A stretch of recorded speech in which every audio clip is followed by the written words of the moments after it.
welcome back to Most Amazing Top 10. I'm Rebecca Felgate, and as we're getting pretty close to Halloween, I thought I would give you a good scare. However, ghosts, ghouls, and demons will not do the trick. I really want to scare you with some existential doom. That's right, today I'm talking about the top 10 things that could destroy Earth. Part 2. It's a whammy. Coming in at number 10, we have gamma ray bursts. Gamma ray bursts are way more worrying than solar flares. They're one of the brightest and most powerful events in the universe and have the ability to destroy anything in their path. They have been observed in distant galaxies, but not yet in our own. Gamma ray bursts come from the collapse of stars, usually during a supernova or a hypernova. It has been predicted that a gamma ray burst in the Milky Way, our galaxy, would cause mass extinction, if not total obliteration of the Earth. Cheery! Coming in at number 9, we have toxic pollution. So I don't know whether this could totally destroy planet Earth, but toxic waste could definitely destroy its inhabitants. In most major cities, the air is thick with carcinogens that come from gasoline used in vehicles. Pollutants from farming to feed our huge populations affect wildlife and contaminate water sources. Industry pumps metals into the air, which can be detected falling in the snows of Antarctica. And this is just day to day. Of course, there are always accidents like exploding nuclear power plants. With industry constantly rising, with oil constantly being excavated and burned, how long until we choke our planet to death or poison ourselves into sickness? And it's not just on-land pollution that's a concern either. We genuinely have to worry about intergalactic contamination these days. This is coming into number 8.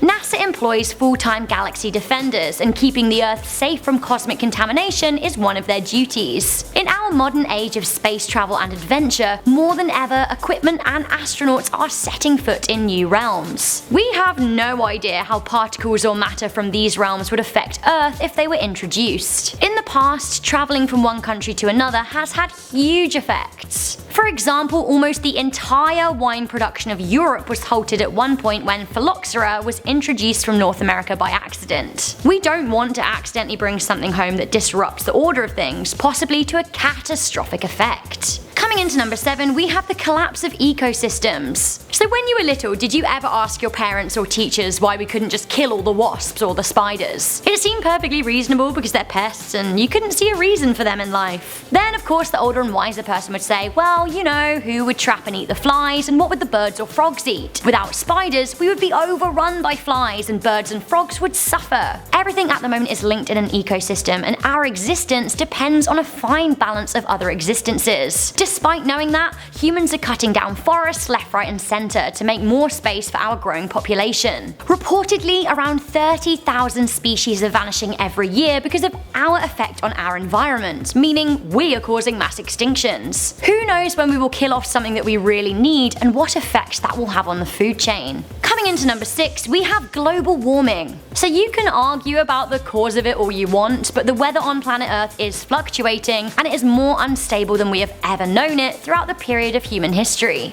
We are currently breaking heat records year on end. Arctic ice is disappearing, glaciers are melting, as is mountain snow. The rise in sea levels could drown several of our cities. Some people even predict that new bodies of water could disturb currents in the Atlantic Ocean, which could paradoxically trigger an ice age. Coming into number 5, we have rogue planet collision. Uh-oh, it's a rogue planet, they've gone rogue. So these actually do sound way more fun than they are. Rogue planets are planets that don't orbit stars. Some simulations suggest that there may be more rogue planets than stars in the Milky Way at around 100,000 to 1. So really, we could be in one giant game of dodgeball. Our planet actually may have formed from a collision of planets, so it does happen. In 2012, some scientists predicted that a rogue planet could be just 100 light years away. Sure, we can blast asteroids, but how do you deal with a whole planet coming at you? Coming into number 4, we have Earth's core cooling. So right now, Earth's core is hot, hot, hot, and to cut something really long and complicated down into a paragraph in a top 10 list, we need it to stay that way. The swirling of liquid iron and nickel in the outer core swirling around the solid metal of the inner core creates magnetic fields which deflect solar flares and more. If the core cools, not only would we ourselves lose heat, but we would lose our magnetosphere, which would shoot our Earth's atmosphere into space, leaving us vulnerable to all kinds of crazy solar activity. You know Mars, icy Mars. Many speculate that a cool core is what caused this planet to die out billions of years ago.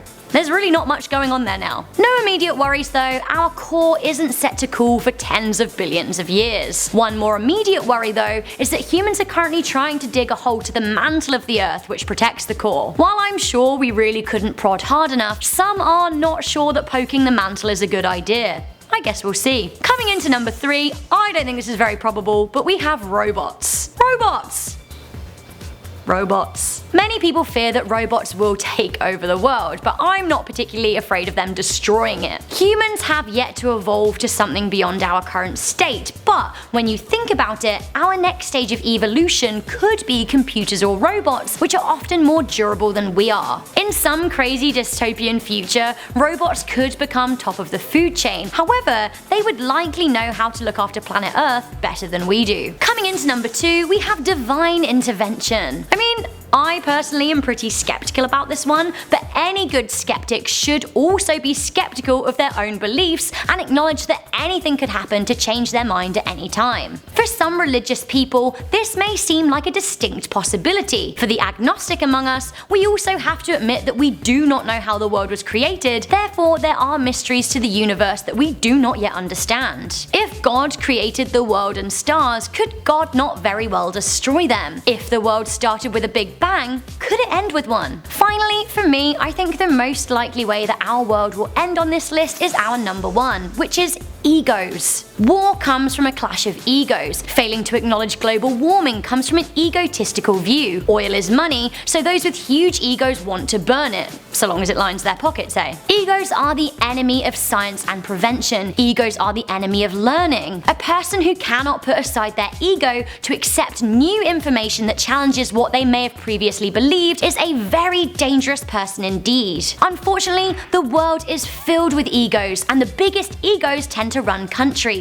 Only by putting these egos aside and playing for Team Planet Earth rather than Team Individual Gain will we be able to come up and face the issues that are on this list. Fundamentally, if we can't put aside our egos, the world is literally doomed. So guys, that was the top 10 things that could destroy planet Earth part 2. If you like this video, you may enjoy our discussion channel, Life's Biggest Questions. This often deals with all of these topics individually, like what would happen if the world was taken over by robots, or is global warming real? We get a bit longer to get more in-depth into that stuff, whereas on top 10 we just like to give you a big overview. So I'm gonna leave a link to Life's Biggest Questions in the comments section down below, and you can even hear me over there talking even more. Yay! Thank you guys for tuning in to Most Amazing Top 10. If you found this video interesting, make sure you give me a good thumbs up, share this video with a friend, and stay subscribed for more fantastic lists. I'm Rebecca Felgate, and I will see you next time.